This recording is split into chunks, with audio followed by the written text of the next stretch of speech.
vous. Lecture du Saint-Évangile de Jésus-Christ selon saint Luc.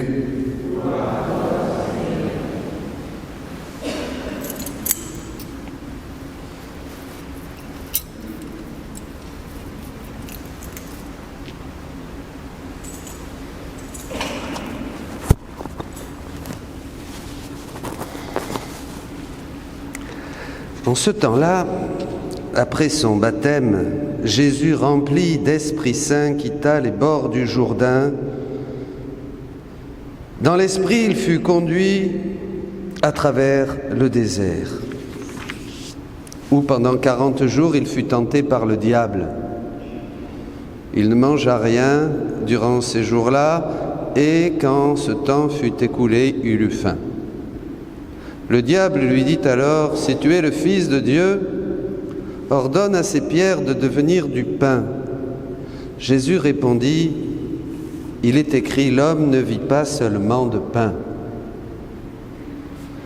Alors le diable l'emmena plus haut et lui montra en un instant tous les royaumes de la terre. Et il lui dit, « Je te donnerai tout ce pouvoir et la gloire de ces royaumes, car cela m'a été remis et je le donne à qui je veux. Toi donc, si tu te prosternes devant moi, tu auras tout cela. » Jésus lui répondit, « Il est écrit, c'est devant le Seigneur ton Dieu que tu te prosterneras, à lui seul tu rendras un culte. » Puis le diable le conduisit à Jérusalem. Il le plaça au sommet du temple et il lui dit, « Si tu es le Fils de Dieu, d'ici jette-toi en bas, car il est écrit, il donnera pour toi à ses anges l'ordre de te garder. Et encore, ils te porteront sur leurs mains, de peur que ton pied ne heurte une pierre. » Jésus lui fit cette réponse, il est dit, « Tu ne mettras pas à l'épreuve le Seigneur ton Dieu. » Ayant ainsi épuisé toutes les formes de tentation, le diable s'éloigna de Jésus jusqu'au moment fixé. Acclamons la parole de Dieu.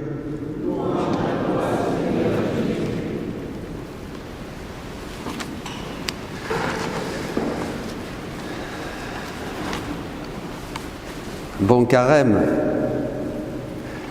Est-ce que vous êtes tentés?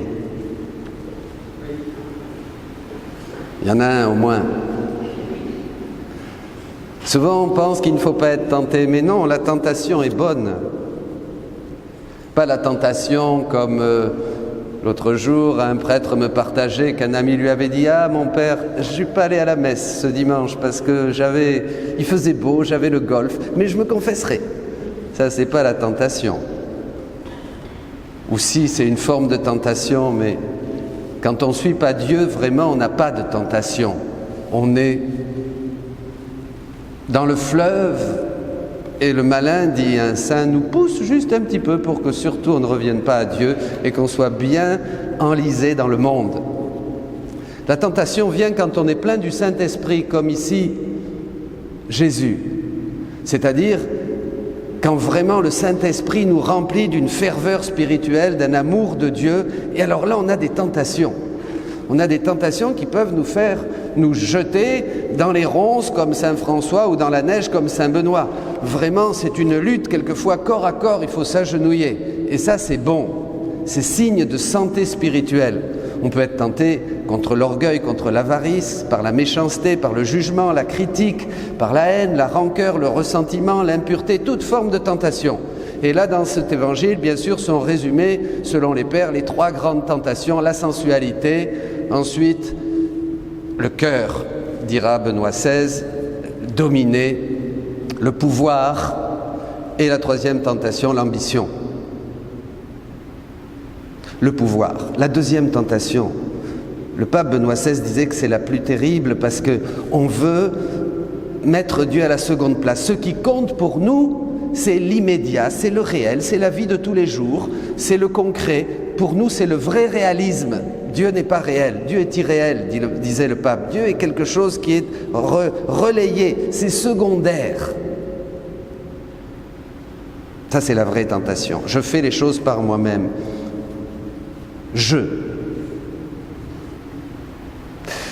Mais je vais vous dire, cette tentation qui est la deuxième, elle nous parle tout particulièrement aujourd'hui à l'Église.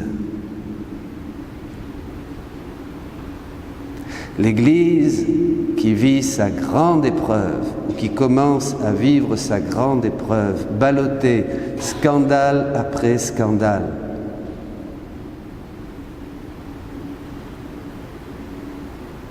Il y a 3 jours, Monseigneur Jean-Pierre Ricard a invité une théologienne.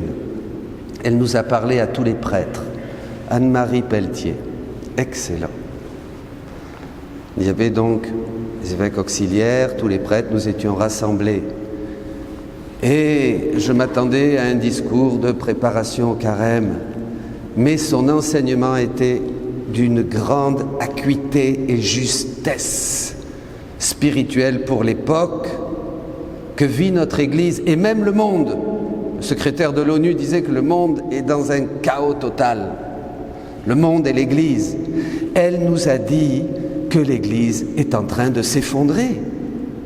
C'est l'effondrement aujourd'hui que nous vivons de l'Église. Quelque chose qui a été annoncé, qui est dans le catéchisme de l'Église catholique.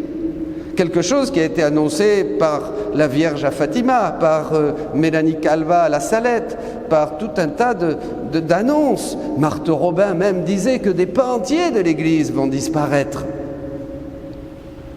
On le voit. Nous sommes rentrés dans ces temps. Et c'est voulu par Dieu. Et elle nous a fait lire Isaïe 6. Je ne sais pas si vous connaissez le chapitre 6 du livre d'Isaïe. Isaïe donc est envoyé à prêcher, mais il est envoyé à prêcher à un peuple qui n'écoutera pas. Qui n'écoutera pas. Ils auront des yeux pour ne pas voir, des oreilles pour ne pas entendre. Souvent, quand on prêche d'une manière prophétique, les gens n'aiment pas. J'en sais quelque chose. Quand on prêche dans l'esprit, c'est-à-dire des choses que les autres ne sont pas habitués à entendre, on gêne, oh non, c'est fatigant, on est pris à contre-pied, on ne plaît pas. Mais quelques-uns, oui, on ne plaît pas parce qu'on invite trop au changement, on dérange, vous comprenez? Et l'Église, comme elle n'a pas voulu changer, eh bien elle va changer, parce que Dieu va changer l'Église. Et c'est ce qui se passe, et cet effondrement est voulu. Quand vous lisez la Bible est très claire. Elle dit qu'il y aura un émondage, la vigne sera ravagée, tout sera ravagé, il ne restera plus rien. Il ne restera plus rien. C'est l'effondrement, et même au niveau mondial, on parle d'un collapsus, on parle d'un effondrement chaotique, et c'est ça. Alors je vous dis, est-ce que nous voulons changer? Là, la tentation arrive. La première, ça ne m'intéresse pas. C'est pas pour moi. Je suis dans mon fixisme, tradit, progressiste. Moi j'ai ça, j'ai ma théologie, j'ai mon idée de Dieu. Je veux pas sortir de ce que je connais. J'aime pas le changement. Comme quand est venu Jésus. Il y en a beaucoup comme ça. Et comme ils n'ont pas de vie dans l'esprit, ils ne pêchent pas, ils ne chopent pas, ils ne captent pas.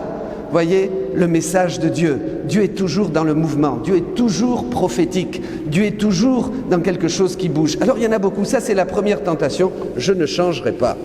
Non, je ne changerai pas. J'ai besoin de changer, moi. Vous avez besoin de changer.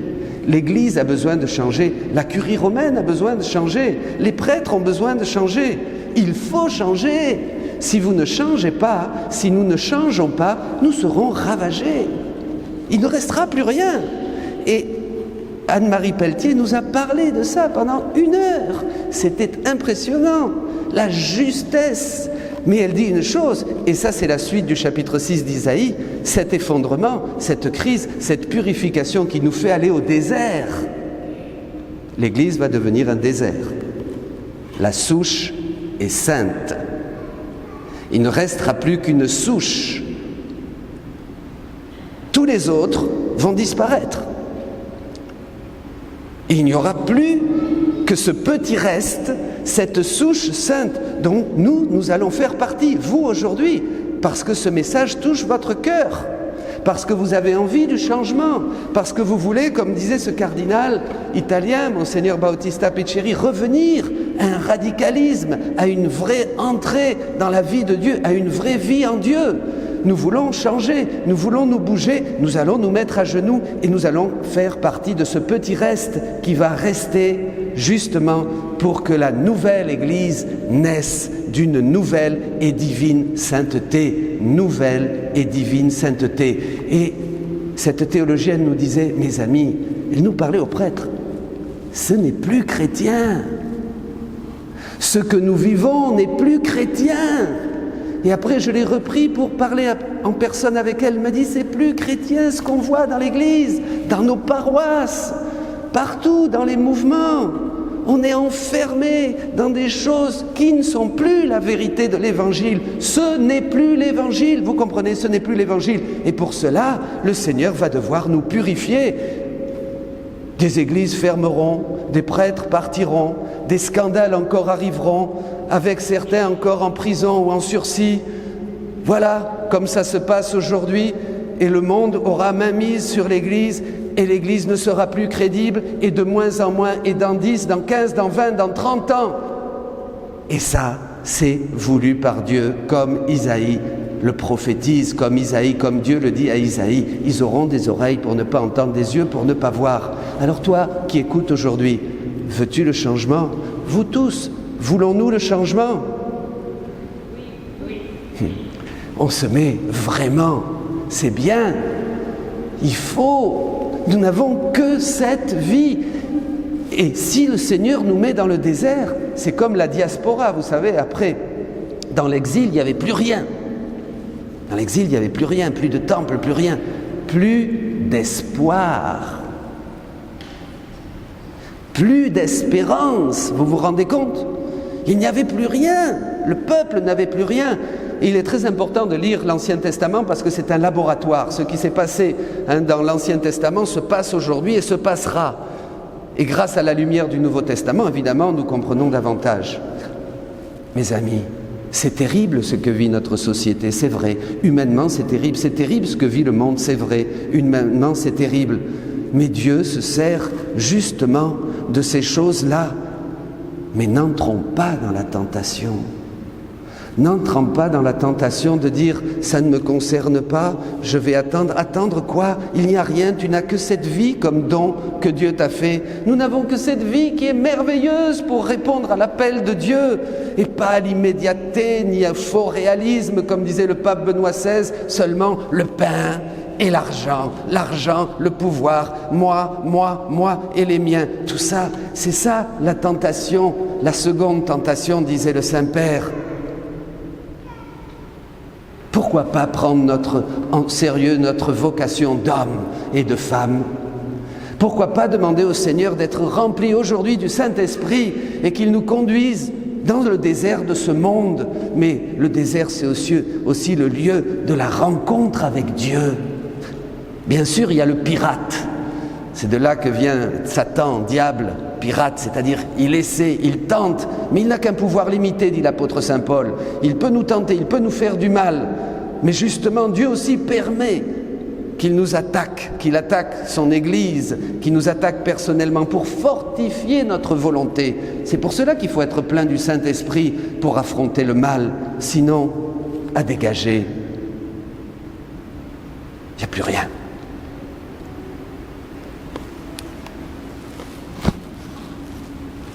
Je ne sais pas ce qui se passera, Dieu seul le sait. Mais je sais que tout ce qu'a dit le Seigneur, tout ce qu'a annoncé notre Église est en train de s'accomplir. Il y a vraiment un effondrement pour une reconstruction du temple. Il y a vraiment tout un tas de choses qui vont disparaître parce qu'elles ne sont plus crédibles, parce que ce n'est plus la vérité. Notre pape François essaye de revenir à un christianisme beaucoup plus engagé, beaucoup plus radical, beaucoup plus évangélique. Et Dieu sait s'il est attaqué. Le changement, c'est pour aujourd'hui. Vous tous qui écoutez, décidez juste de changer dans votre cœur.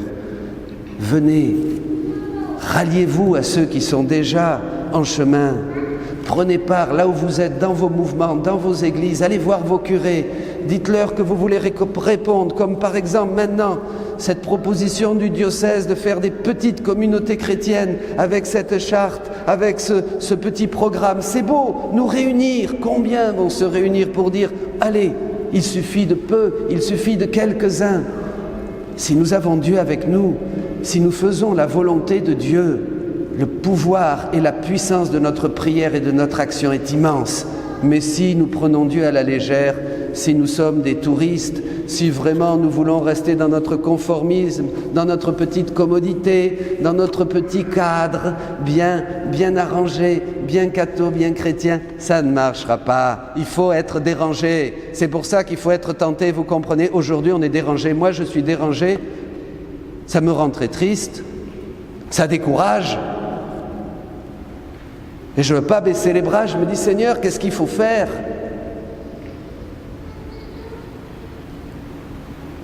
Est-ce que vous êtes triste?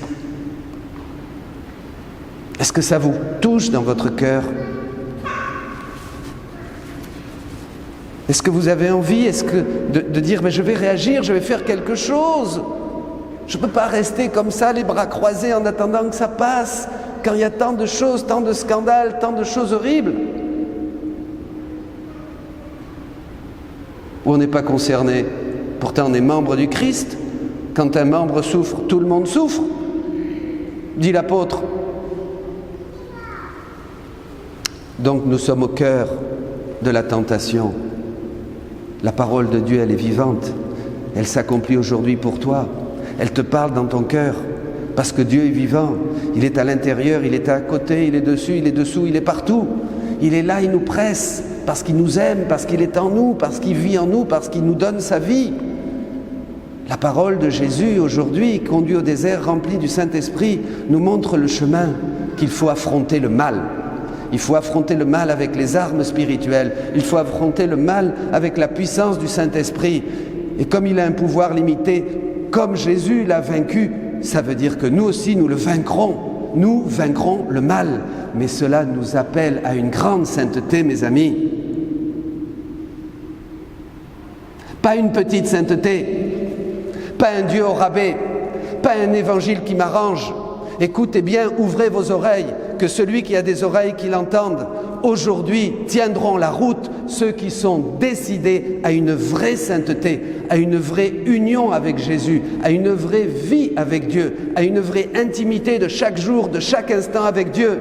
Les autres ne tiendront pas, je vous le dis, et ça se réalisera, ne tiendront que ceux qui sont pleins du Saint-Esprit dans le désert dans lequel nous commençons à entrer. Dites-le à vos enfants, dites-le à vos petits-enfants, dites-le à tout le monde. Allez, criez-le dans le désert du monde, allez le dire, soyez témoins, évangélisez.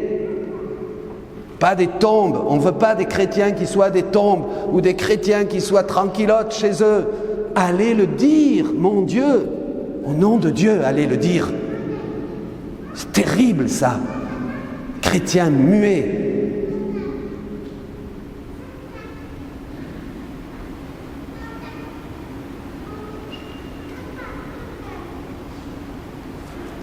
Ça passe ou ça passe pas? Ça passe dans ton cœur? Tu te sens concerné? Oh non, non, c'est exagéré. Tout discours prophétique sera exagéré. Comme Isaïe 6 que nous commentait Anne-Marie. Bien sûr, va prêcher à ces gens qui vont t'envoyer bouler, qui ne t'écouteront pas, ils n'entendront pas, ils ne voudront pas, ils vont te rejeter, ils vont te persécuter. Mais je ravagerai tout Israël, il ne restera plus pierre sur pierre. Et Jésus dit dans Jean, mais je les guérirai.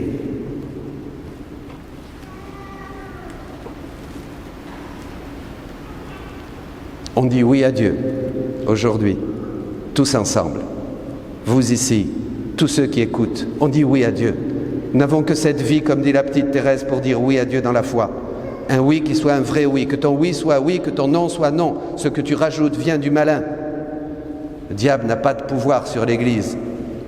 Il n'a qu'un pouvoir limité que Dieu permet pour nous rendre plus beaux, pour rendre son Église plus belle, plus pure, plus sainte, plus témoin de l'unique et seule vérité, Dieu, qui nous a fait, qui nous a sauvés, qui nous appelle et avec qui nous serons pour l'éternité. Amen. Bonne route, bon carême. Allez.